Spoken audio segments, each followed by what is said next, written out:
हमारे चैनल को सब्सक्राइब करें और बेल आइकन दबाएं।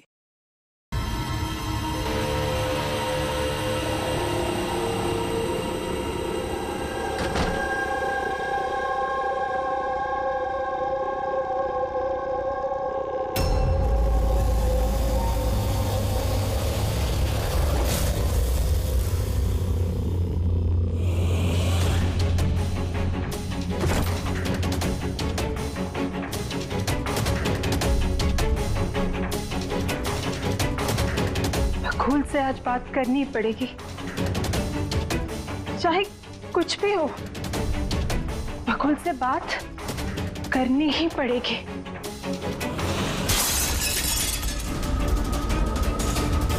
घर में तो कोई नहीं है, ये आवाज कैसे?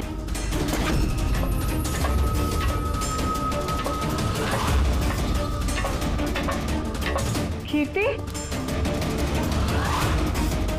बकुल, तो कुछ बोलता क्यों नहीं है? कीर्ति, भैया, कीर्ति,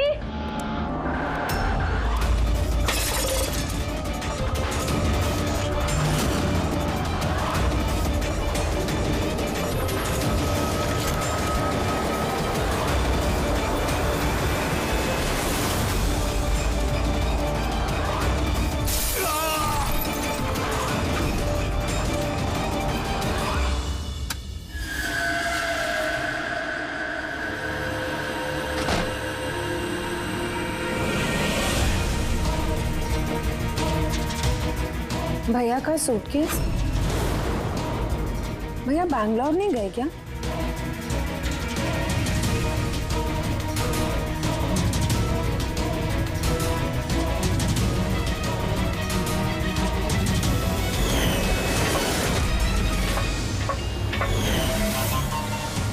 भाभी भी वापस आ गई।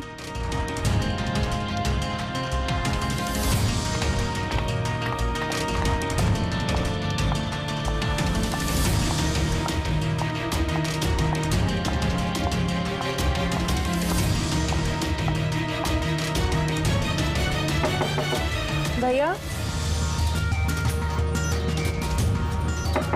बकुल भैया, भैया आप बैंगलोर नहीं गए क्या?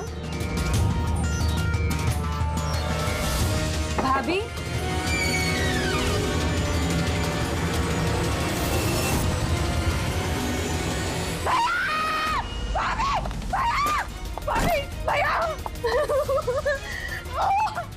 आशिका भाभी, भाभी, भाभी, भाभी। हेलो, हेलो नितिन भैया, भैया आप जल्दी से वापस आ जाओ। यहाँ पे सब खत्म हो गया भैया।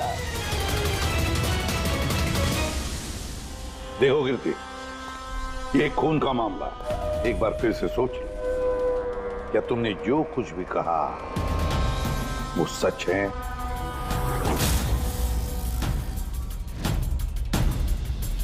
सर, हमें नहीं लगता है कि ये बात सच है। आपके लगने या ना लगने से कोई फर्क नहीं पड़ता। जब आपसे कुछ पूछा जाएगा तभी बोलना। हो सकता है ये सच बोल रही हो, क्या पता।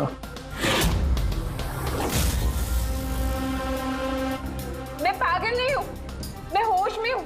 मैं कह रही हूँ ना आपको कि आशिका भाभी ने खुद ही बोला है कि उन्होंने बकुल भैया का खून किया है। भाभी, भाभी, भैया, आशिका भाभी, भाभी, भाभी, भाभी, भाभी, भाभी का थैंक गॉड। भाभी, भाभी, भाभी, ये सब हुआ कैसे? किसने किया ये सब? भाभी मर गया बकुल। किसका खत्म? हाँ, मार दिया, सब खत्म, मार दिया। सिर्फ मार दिया ये कहने से साबित नहीं हो जाता कि उसी ने बकुल को मारा है। ये भी हो सकता है कि वो कुछ और बोलना चाहती है। हाँ?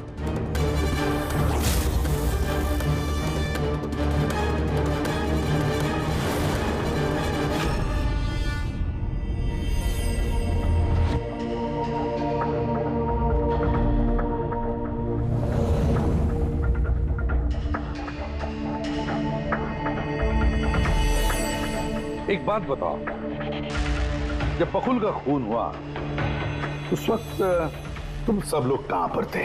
कहां थे तुम लोग? मैं और नितिन तो एक दोस्त की शादी में खंडाला गए थे।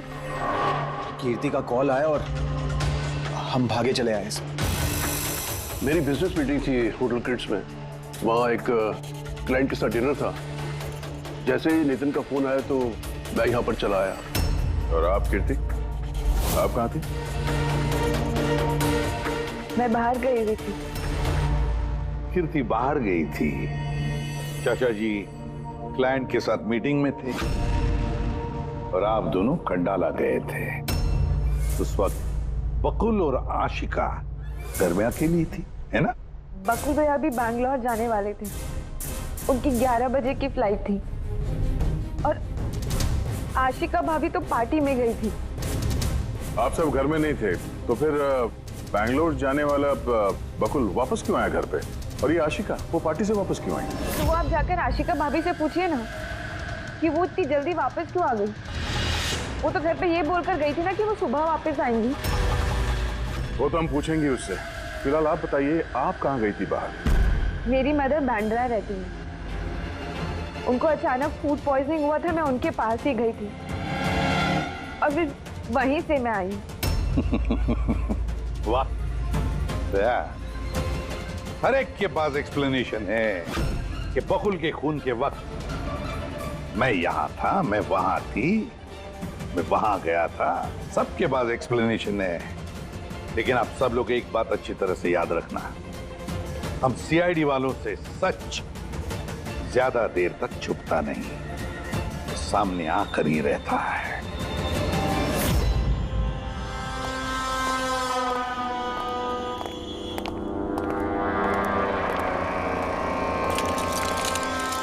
हाँ जी, पूरी बॉडी में कांच के टुकड़े घुसे हुए थे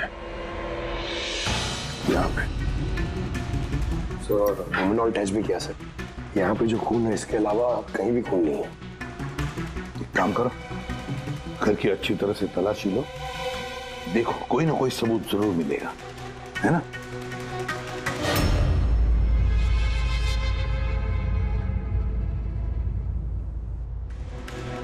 ये बताया सर, इनका कहना है कि इन्हें कुछ भी याद नहीं। कुछ भी याद नहीं? आशिका, तुम्हें याद आ रहा है तुमने कीर्ति को होश में आने के बाद कुछ बताया था? याद करो। मुझे कुछ याद नहीं आ रहा। याद करने की कोशिश करो। कीर्ति कह रही थी कि बकुल का खून तुमने किया, ऐसा तुमने खुद उसको बताया? कीर्ति इल्जाम लगा रही है मेरे पे। बकुल को मैंने नहीं मारा।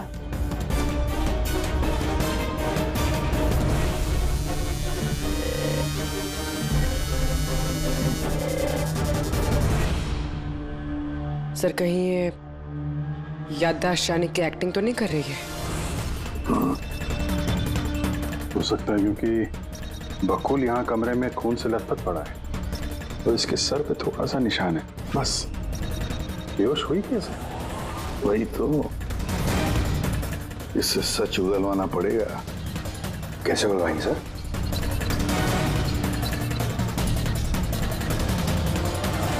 सच उगलवाएंगे नार्को टेस्ट से।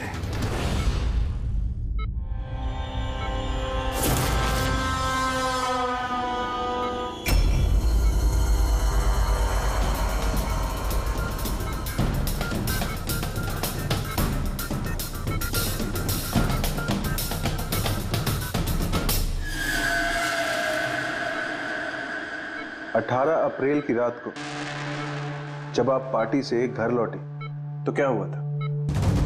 मैं घर में घुसी, बकुल चिल्ला रहा है। फिर क्या हुआ? फिर मैं रूम में गई देखने के लिए। क्या देखा आपने?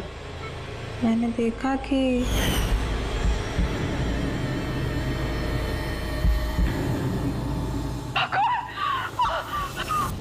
जैसे ही मैं अंदर गई तो मैंने देखा बकुल वहां पे है। उसकी पीठ से खून निकल रहा था। उसने मुझे मदद के लिए कहा।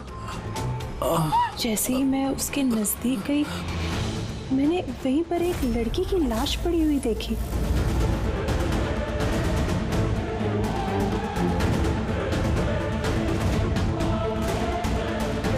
मुझे गुस्सा आया और मैंने वहां पड़ा एक कांच को उठाया।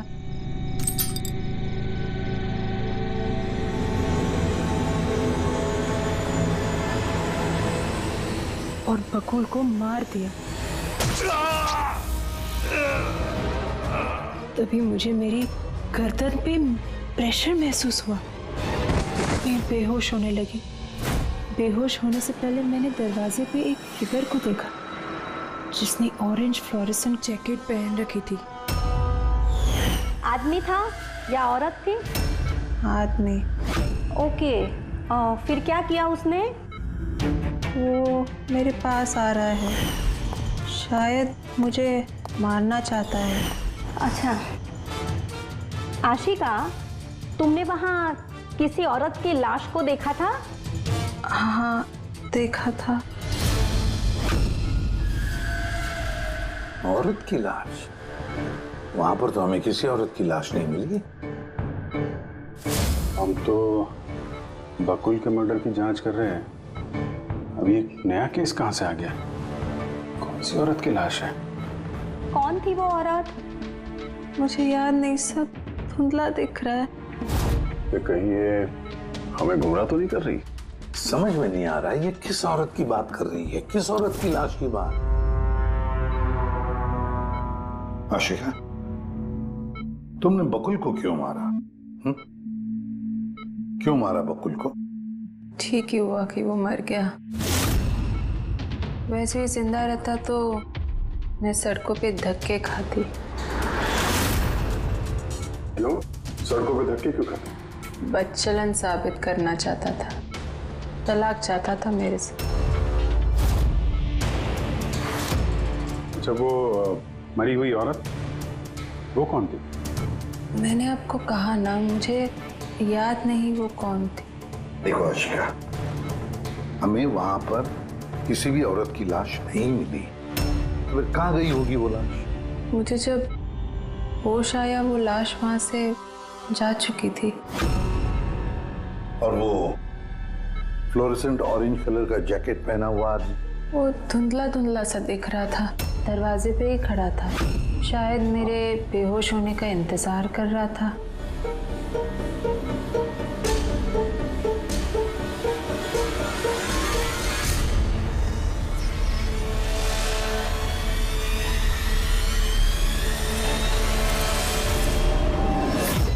अभी तो आशिका वही बोल रही है जो उसे अच्छा लगता है, मगर टेस्ट में उसने सब कुछ सच सच बोला है। Thank you sir. अगर इसने नार्को टेस्ट में सच बोला है तो हमें उस मरी हुई औरत के बारे में पता करना पड़ेगा। लगता है क्राइम सीन पर दोबारा जाना पड़ेगा। अच्छी तरह से फिर से चेक करते हैं, कोई ना कोई सबूत तो मिलेगा ही मिलेगा। सर ये मशीन कोई स्पेशल मशीन है? ये मशीन छोटे से छोटा सबूत ढूंढने में भी सक्षम है, जैसे कि माइक्रोब्स जो अक्सर धूल में मिल जाते हैं। और ये जो मशीन है ना, ये इस कमरे में छोटा से छोटा जो डस्ट पार्टिकल होगा ना, छोटे से छोटा, उससे उस जैकेट वाले आदमी का पता बता देगी जो इस कमरे में मौजूद था। बहुत बढ़िया।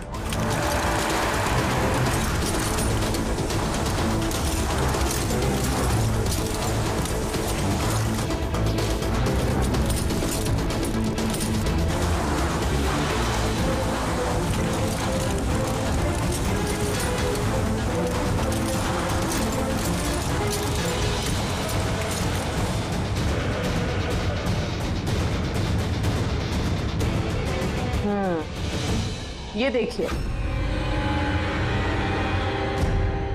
जो हमारी नजरों से बच गया वो इस मशीन ने ढूंढ निकाला।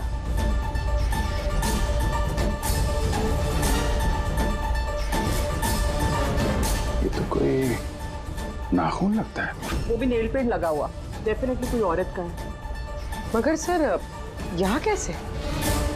शायद भागा दौड़ी हाथापाई में किसी चीज से ठोकर लगी होगी और नाखून यहाँ पे रह गया।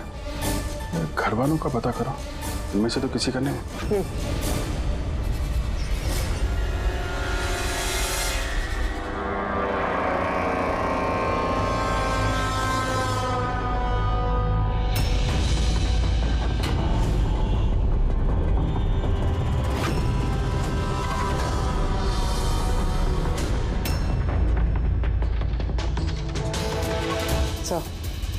या? पर घर में तो किसी का भी नहीं है। शायद उस औरत का होगा जिसकी लाश आशिका ने देखी थी। लगता तो ऐसा ही है।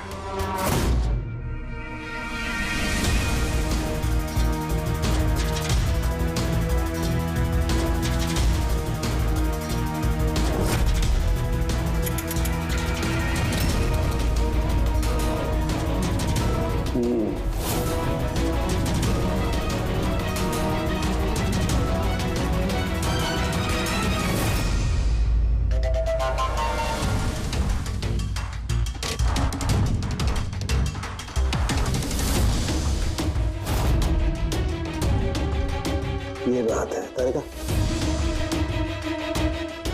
राइट। क्या पता चला इस नाखून का किसका है ये? सर, नाखून का डीएनए किसी भी फैमिली मेंबर से मैच नहीं हुआ। लेकिन एक बात पता चली बस, ये नाखून जिस किसी का भी है वो एक औरत है और उसकी उम्र 20 से 25 साल है। 20 से 25 साल की औरत। और एक बात,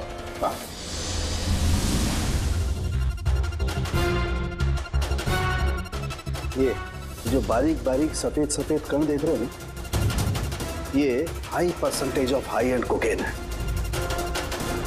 नाखून में से नहीं। कोई औरत ड्रग एडिक्ट भी है? हाँ, घर परिवार की नहीं, बाहर की है। सर कोई बाहर वाली वहां पे आई है तो किसी कार, ऑटो, टैक्सी वगैरह ही किया होगा। हाँ, पता लगाना पड़ेगा रिक्शा वालों से, टैक्सी वालों से कि क्या उनमें से किसी ने उसे घर पर छोड़ा है क्या।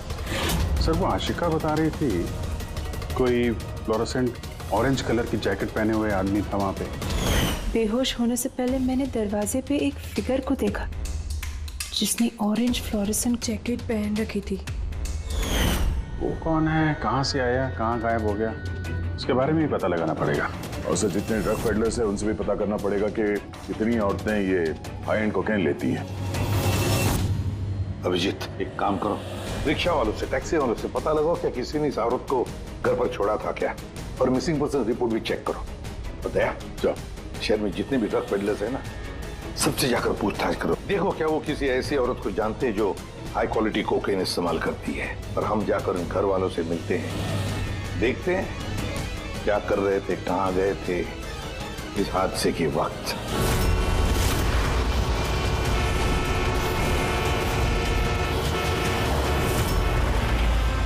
तुम्हारी एसोसिएशन से पता चला है कि 10 तारीख को यानी परसों रात में तुमने शांति निवास बंगलो में किसी लड़की को छोड़ा था। हाँ सर, छोड़ा था।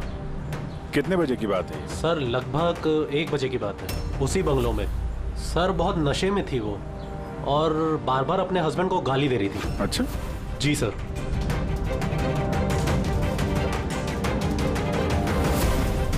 ये लड़की थी वो? हाँ सर, यही थी वो। वहाँ बंगलो के आसपास कुछ गड़बड़ लगी क्या? नहीं सर, गड़बड़ तो कुछ नहीं लगी, सब कुछ नॉर्मली था। और एक कार खड़ी थी, एक बाइक और सर एक गार्बेज वैन भी था। Garbage van? जी sir. Sir sir sir sir sir sir मैं भी एक लड़की को परसों शांति निवास बंगलो के बाजू में छोड़ा था। कितने बजे? सर यही कोई 12:30 बजे के आसपास। और तुमने 1 बजे छोड़ा था? जी सर। ये लड़की थी वो? नहीं सर, ये लड़की नहीं थी। तो इसको तुमने 1 बजे छोड़ा और 12:30 बजे जिस लड़की को छोड़ा था उसको दोबारा देखोगे तो पहचान जाओगे? एकदम सर, बरोबर पहचान लेगा। गुड। सुनो, तुम लोगों से जो भी सवाल पूछा जाएगा उसका सही सही जवाब चाहिए। जरा सा भी झूठ बोला ना तो बड़ी मुसीबत खड़ी हो जाएगी, समझे? सर झूठ बोल के जान आफत में नहीं डालनी है हमें। तो फिर बताओ, जिस दिन बकुल का खून हुआ उस दिन क्या चेतन तुम्हारे होटल में था? जी सर, वो होटल में थे और उन्होंने सारा समय क्लाइंट के साथ बिताया। उन्होंने क्लाइंट के साथ डिनर भी किया। अच्छा, तो ठीक है, क्लाइंट के सारे डिटेल्स चाहिए हमें और उस दिन का सीसीटीवी फुटेज भी। शीना, कीर्ति की माँ को फूड पॉइजनिंग क्यों हुई? खाने में क्या मिलाया था? मैंने तो कुछ भी नहीं मिलाया था। आंटी जी तो बाहर गई हुई थी। जब वो वापस लौट के आई उनकी तबीयत खराब थी। सर नितिन और सिया दोनों सारा दिन शादी में ही थे। पूछे भी नहीं बता रहे, रट्टा मार के आए हो क्या? नहीं मैम, जो सच्चाई है वही बता रहा हूँ। 11 बजे फंक्शन बंद करा दिया था हमने। उसके बाद में नितिन और सिया वो लोग कहाँ गए? फिर वो दोनों अपने रूम में चले गए सर।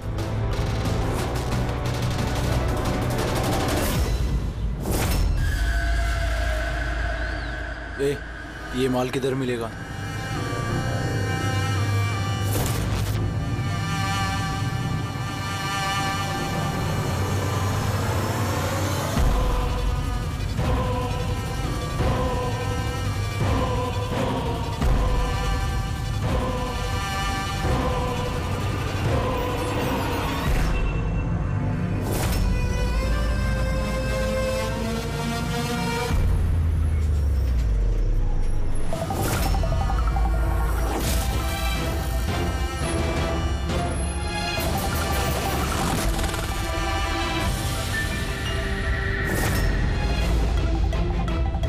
माल चाहिए। मिलेगा। कितना चाहिए और पेमेंट कैसे करेगा? पेमेंट माल इस्तेमाल करने के बाद। माल इस्तेमाल करने के बाद? भागने के बारे में ना सोचना भी मत। मेरे पास हर एक क्लाइंट की ना कुंडली है, कुंडली, और उस कुंडली में लिखा है कि मेरा क्लाइंट ओवरडोज से मरेगा या मेरी बंदूक की गोली खा के।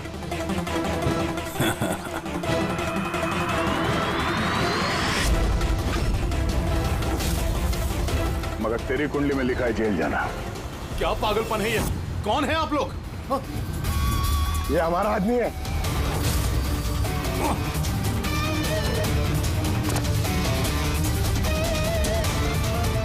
चल, बात हो गया।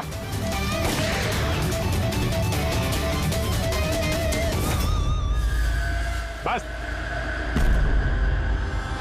उन सब औरतों के फोन नंबर चाहिए हमें जिन्हें तुम ड्रग सप्लाई करते हो। जल्दी लाओ।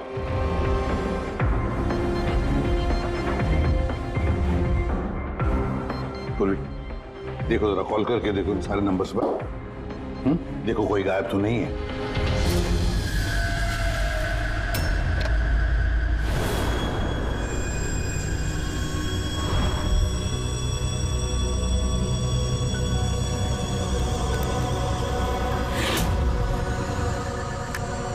हेलो। हाँ जी, मैं सोनारिका से बात कर सकती हूँ? देखिए मैम, सोनारिका जो है 2 दिन से यहाँ काम पर नहीं आ रही है। क्या? और जिसकी वजह से हम लोग भी परेशान हैं। 2 दिन से? ठीक, thank you. Sir, sir diary में जो फोटोज थी उनमें से ये वाली लड़की गायब है। इसका नाम सोनारिका है और ये एक बार में काम करती है। हाँ। 2 दिनों से गायब है।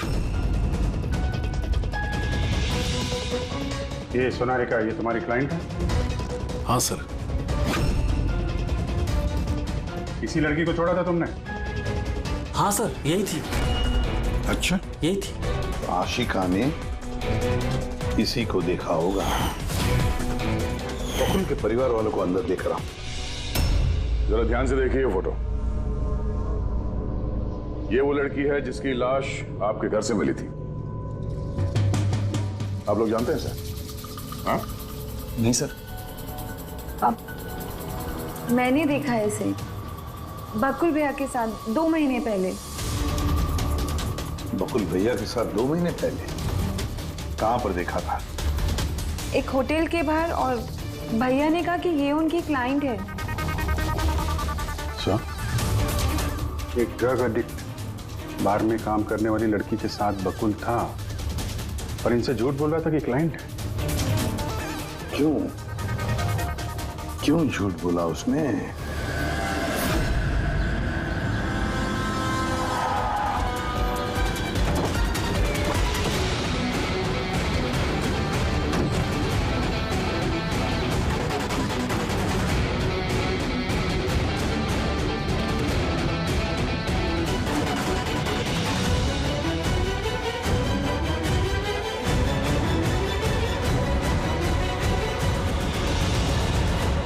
सोनाली का यहीं पे काम करती थी ना? जी हाँ, यहीं काम करती है। आप लोग कौन? सीआईडी। सोनालिका का खून हो गया। क्या? इसीलिए वो 2 रात से यहाँ काम पर नहीं आ रही है।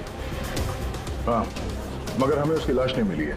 और के साथ साथ ये बकुल नाम का आदमी है, इसका भी खून हुआ। हम ये जानना चाहते हैं कि सोनालिका का इस बकुल के साथ क्या संबंध है? संबंध के बारे में तो नहीं पता, लेकिन हाँ, ये आदमी कभी कभी हमारे बारे में सोनालिका को लेने आता था। फिलहाल आपको इसके बारे में ज्यादा जानकारी तेजी ही दे सकती है साहब। ये तेजी कौन है? सर, ये है तेजी। तेजी, सोनालिका तुम्हारी दोस्त थी। ये बताओ कि इस आदमी के साथ सोनालिका का क्या संबंध है? सर, सोनालिका का बकुल के साथ अफेयर चल रहा था। बकुल उसके सारे रईसों वाले खर्चे उठाता था, उसे कोकेन तक के खर्चे देता था, पर उसको हमेशा बकुल से कुछ ना कुछ शिकायतें रहती थी। कैसी शिकायत रहती थी?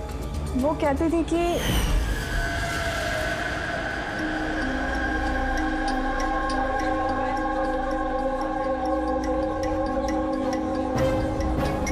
सोनालिका, क्या हुआ? मैं बकुल के साथ ना अब ये रिश्ता और नहीं रख पाऊंगी। क्यों, क्या हुआ?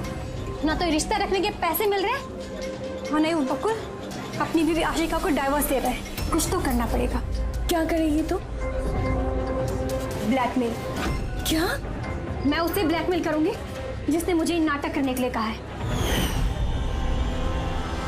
तो कोई सोनालिका को पैसे दे रहा था बकुल के साथ प्यार का नाटक करने के लिए।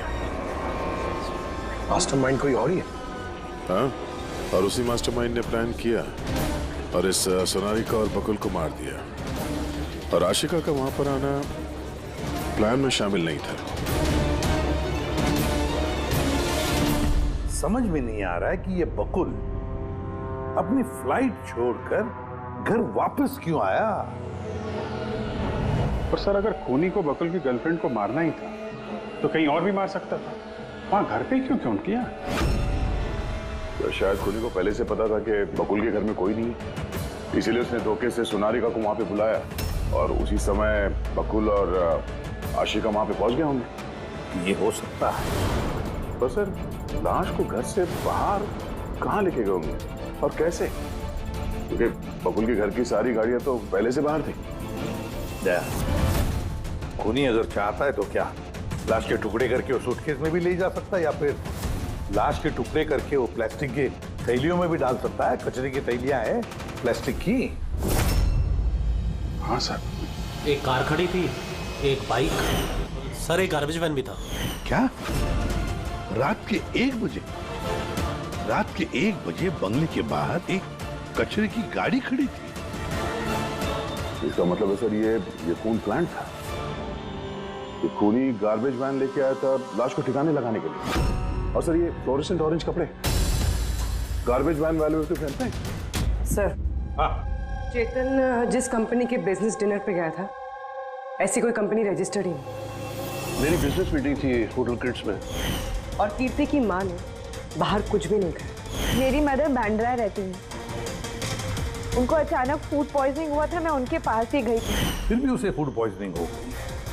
ठीक है, ये भी पता लगाना चाहिए कि जिस रात बकुल और सोनालिका का खून हुआ उस रात खंडाला से कोई टैक्सी या प्राइवेट गाड़ी आई थी क्या बंगले पर? अपनी माँ की बीमारी के बारे में सच सच बताओ। उनकी मेड शीना का कहना है कि उनकी जो भी हालत थी घर के खाने की वजह से नहीं हुई। हाँ, ये सच है।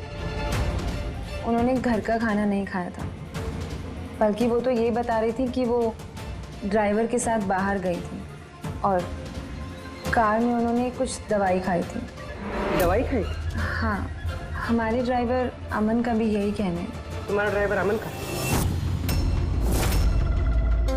सर, उन सभी ड्राइवरों को साथ में लेके आया हूँ जो गार्बेज वैन चलाते थे। हमें एक गार्बेज वैन के बारे में पता चला है जो आधी रात को सड़क के बीचों बीच खड़ी थी, जिसमें लाश डाल के ले जाया गया। वैन का पता चल गया? सर्विलेंस कैमरे में वो वैन साफ साफ दिख रही है हमें। क्यों?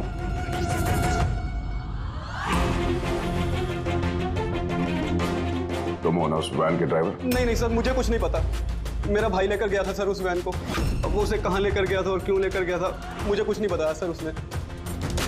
फोन लगा उसका? जी सर।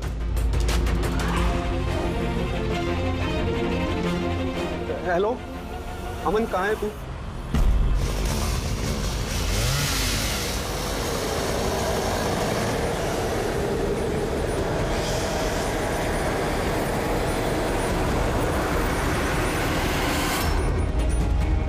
क्या भाई, कैसा है?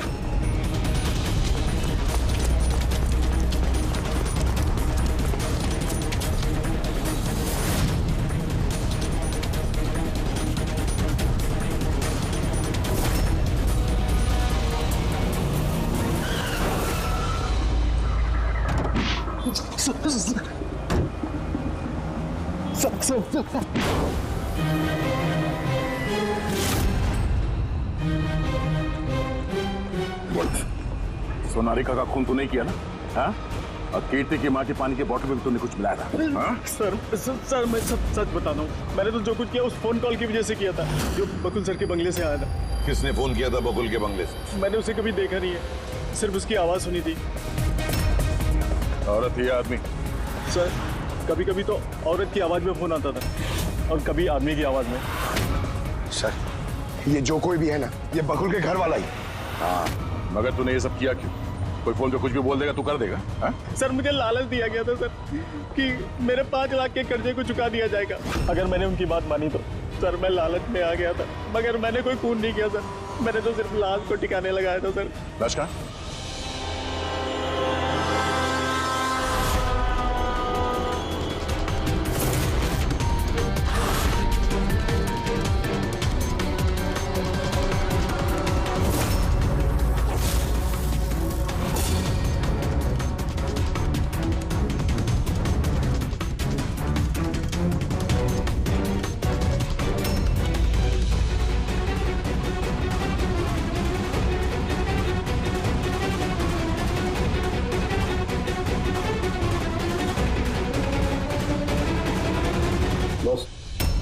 इस लड़की का गला घोटा गया है, शायद इसी से इसकी मौत हुई है। तो इसीलिए सोनारिका की खून का कोई भी निशान नहीं था क्राइम सीन पर।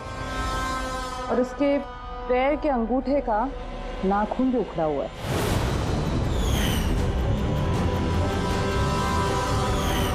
और सर ये क्या है? ये पीला पीला पार्टिकल?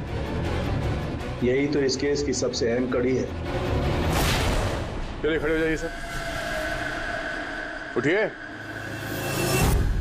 और कितनी पूछताछ करेंगे आप लोग? सब कुछ तो बता दिया हमने। इस बार कोई पूछताछ नहीं होगी, आप सभी का नार्को टेस्ट होगा।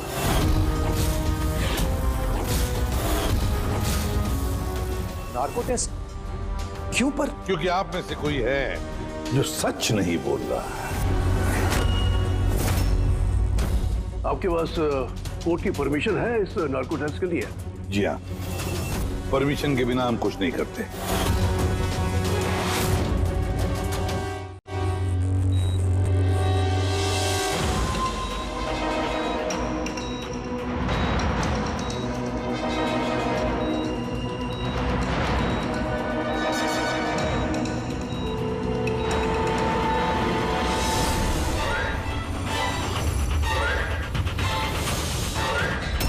नींद आ रही है?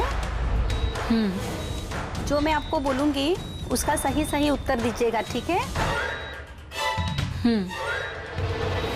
सोनारिका को जानती हो? हाँ।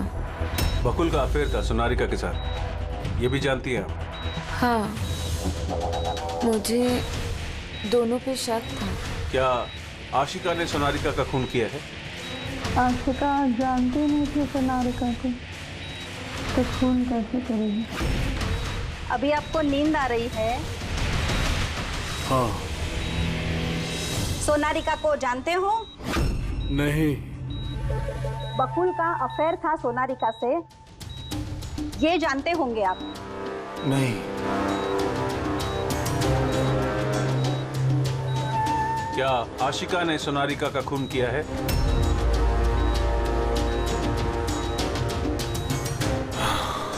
आशिका सोनारिका को जानती थी। आशिका ने ही बकुल और सोनारिका का खून किया है। उसी ने ये खून की साजिश रची थी। आशिका की हरकतें कुछ दिनों से काफी अजीब थी। ये बात मैंने बकुल को बताई थी। क्या हुआ सर?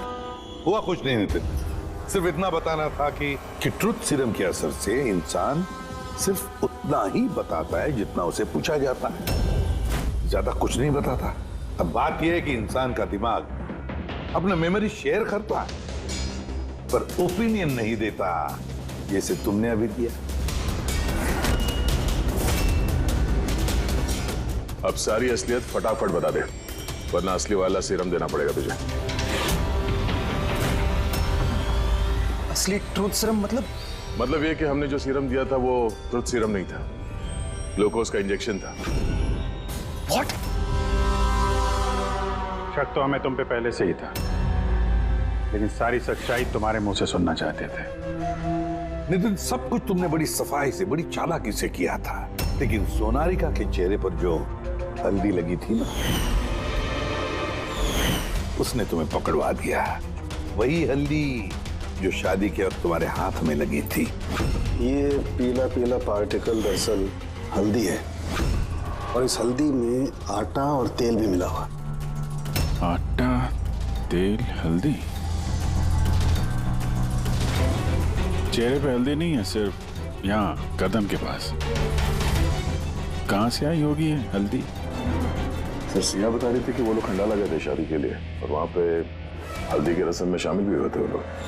बकुल 500 करोड़ का एम्पायर चला रहा था, वो एम्पायर जो मैंने सेटअप किया था, लेकिन वो मुझे ही उस एम्पायर से बेदखल करने की फिराक में था। तो फिर उससे बात करते थे, उससे समझाते थे। बात करने की कोशिश की थी सर, कई बार कोशिश की थी, लेकिन वो सुनता तब ना। भाई था वो मेरा, मैं नहीं मारना चाहता था उसे,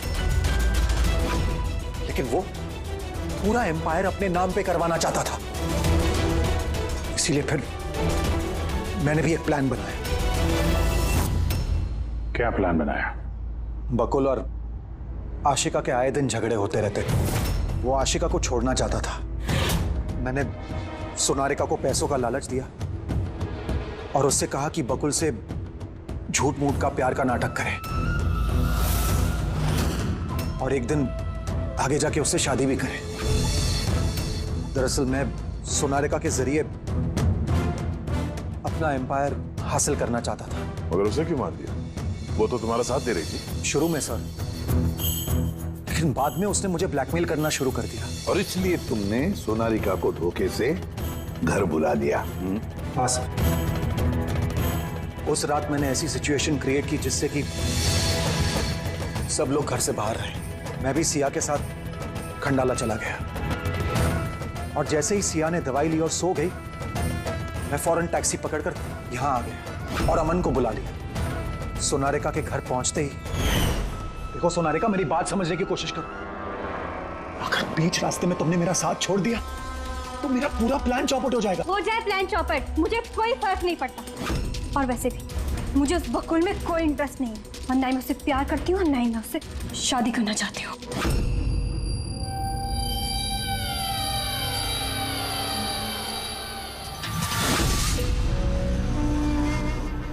देखो, अगर तुमने मेरा साथ नहीं दिया तो बहुत पछताओगी, बता रहा हूं मैं। धमकी दे रहे हो तुम मुझे? धमकी दे रहे हो तुम मुझे? हाँ? ऐसा ही समझ लो।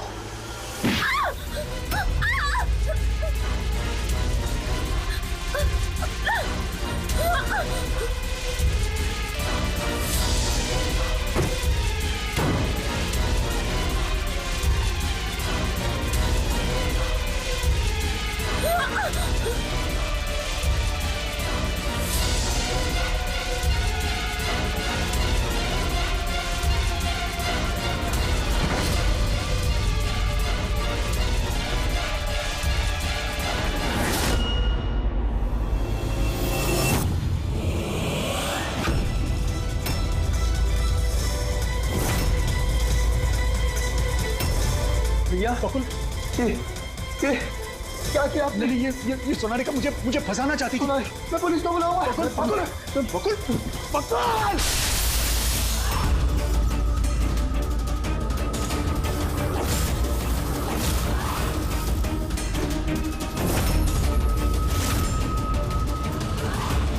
बकुल,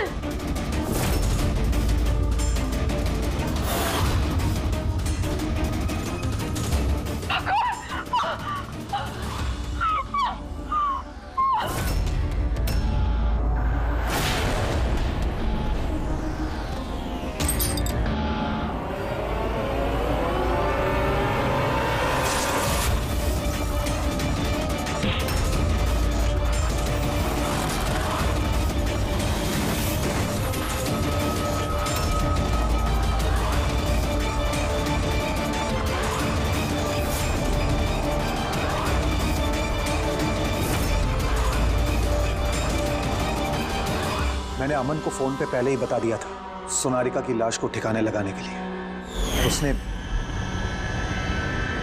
उसने बिल्कुल वैसा ही किया। पैसों की लालच ने तुम्हें इतना अंधा बना दिया कि तुम अपना सगा रिश्ता भी भूल गए, अपने भाई की जान ले ली और तो और अपनी साथी सोनालिका को भी मार डाला। कानून तुम्हें कभी माफ नहीं करेगा, कड़ी से कड़ी सजा होगी, शायद फांसी। For more updates, subscribe to our channel, click the show links and enjoy watching the videos.